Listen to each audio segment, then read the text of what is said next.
Hello students of second year. Girls, आज का topic है आपका उत्तर बाल्य अवस्था में शारीरिक विकास। देखिए, लेट चाइल्डहुड यानी कि उत्तर बाल्य अवस्था, जिससे के बारे में हम पहले भी बात कर चुके हैं कि उत्तर बाल्य अवस्था क्या होती है, किस अवस्था से, किस आयु से ये स्टार्ट होती है और इसकी कौन कौन सी विशेषताएं होती हैं। तो इस सब के बारे में हम पिछले टॉपिक में पढ़ चुके हैं। अब आता है इसमें उत्तर बाल्य अवस्था में शारीरिक विकास की। जो लेट चाइल्डहुड है, उत्तर बाल्य अवस्था है, उसमें फिजिकल डेवलपमेंट किस तरह से होता है। देखिए, 6 वर्ष की आयु से लेकर 12 वर्ष की आयु तक की अवधि जो है वो बाल्य अवस्था कहलाती है। और बाल्य अवस्था के प्रथम 3 वर्षों के दौरान अर्थात 6 से 9 वर्ष की आयु तक शारीरिक विकास की गति जो होती है वो तीव्र होती है और बाद में शारीरिक विकास की गति कुछ धीमी हो जाती है।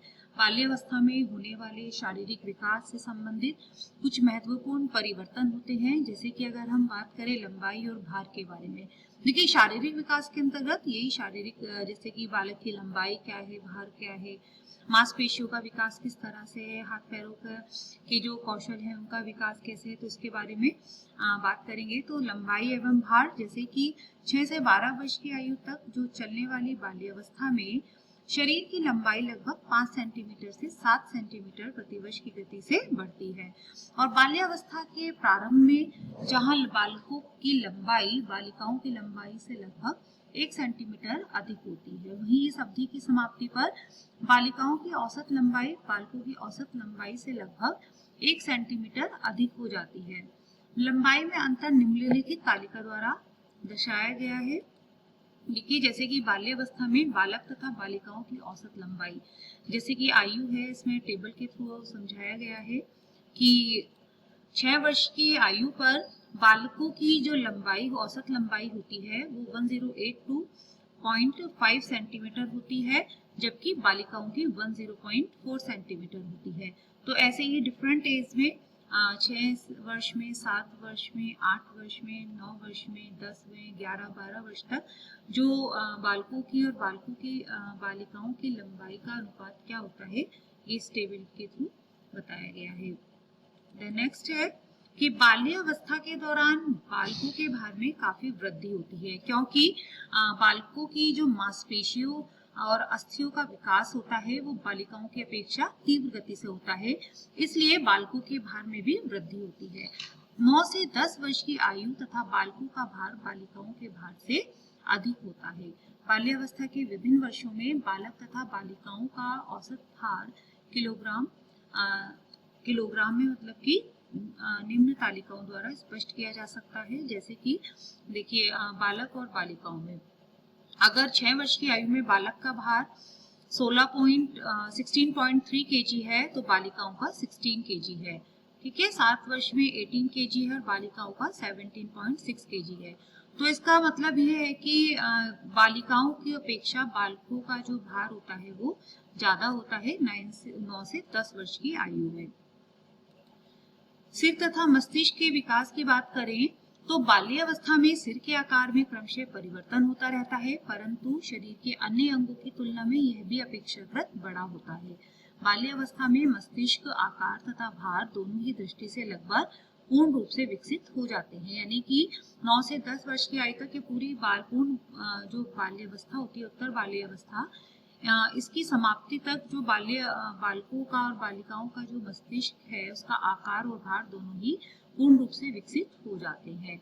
दांत लगभग 5 से 6 वर्ष की आयु में स्थायी दांत निकलने प्रारंभ हो जाते हैं। 16 वर्ष की आयु तक लगभग सभी स्थायी दांत निकल आते हैं और स्थायी दांतों की संख्या लगभग 28 से 32 होती है। हड्डियां, बाल्यावस्था में हड्डियों की संख्या तथा उनकी दृढ़ता दोनों में ही वृद्धि होती है और इस अवस्था में हड्डियों की संख्या 270 से बढ़कर लगभग 320 हो जाती है।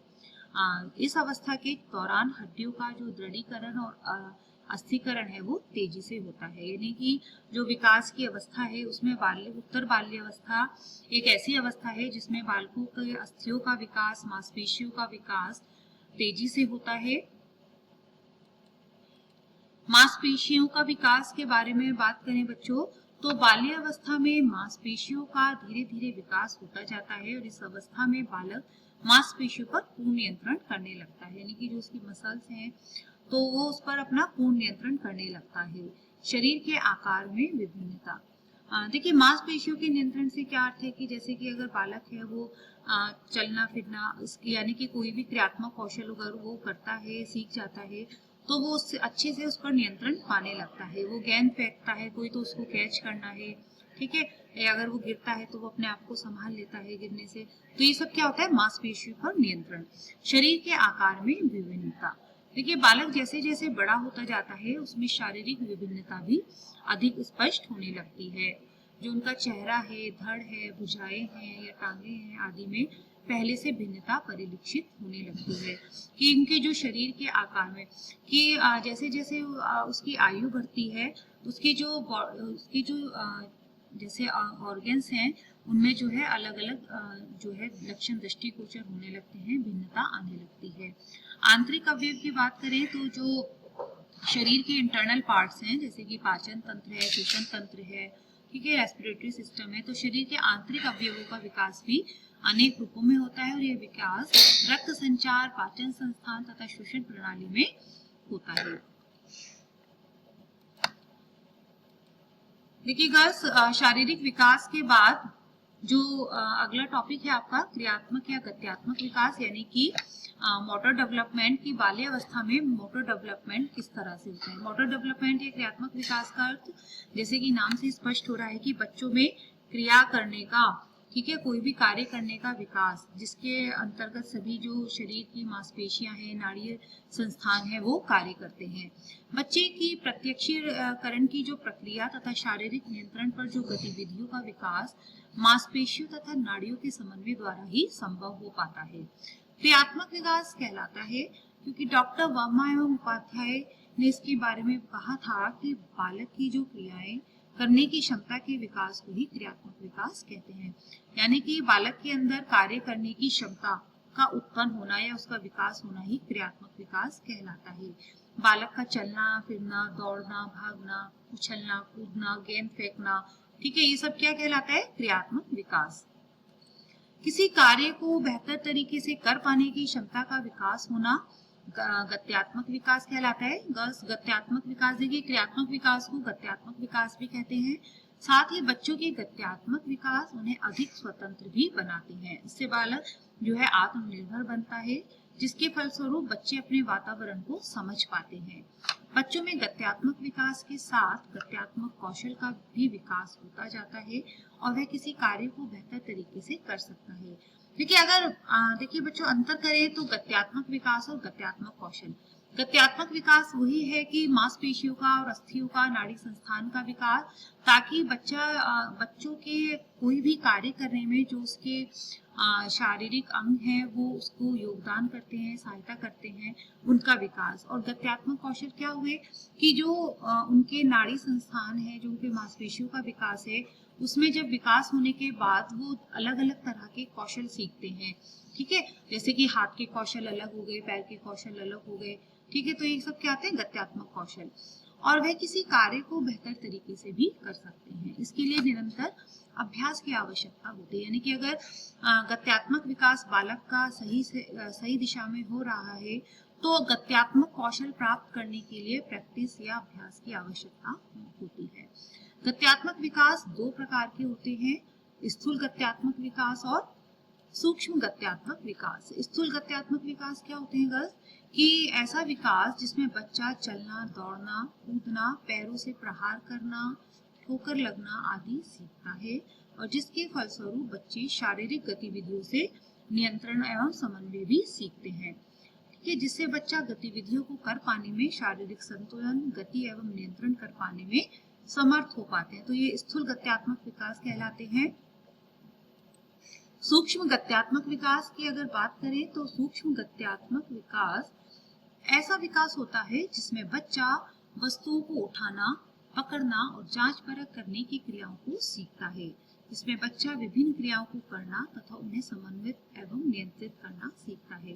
देखिए सूक्ष्म गत्यात्मक विकास यानी कि सूक्ष्म गत्यात्मक विकास का देखिए बच्चों एक उदाहरण मैंने आपको पहले भी दिया था कि जैसे जब शैशवावस्था में बालक जो है किसी भी आप अपने सामने रखी हुई वस्तु को उठाने की कोशिश करता है तो उसमें जो है स्थूल गत्यात्मक विकास पहले होता है, यानी कि उसके हाथ आगे बढ़ते हैं उस वस्तु को पकड़ने के लिए, लेकिन जब तक उसकी उंगलियां यानी कि जो सूक्ष्म मांसपेशियां होती हैं उंगलियों की, ठीक है, उनका विकास तब तक नहीं हो पाता है। तो सूक्ष्म गत्यात्मक विकास यानी कि जब उंगलियों की मांसपेशियों का विकास होगा तभी बच्चा किसी वस्तु को पकड़ेगा।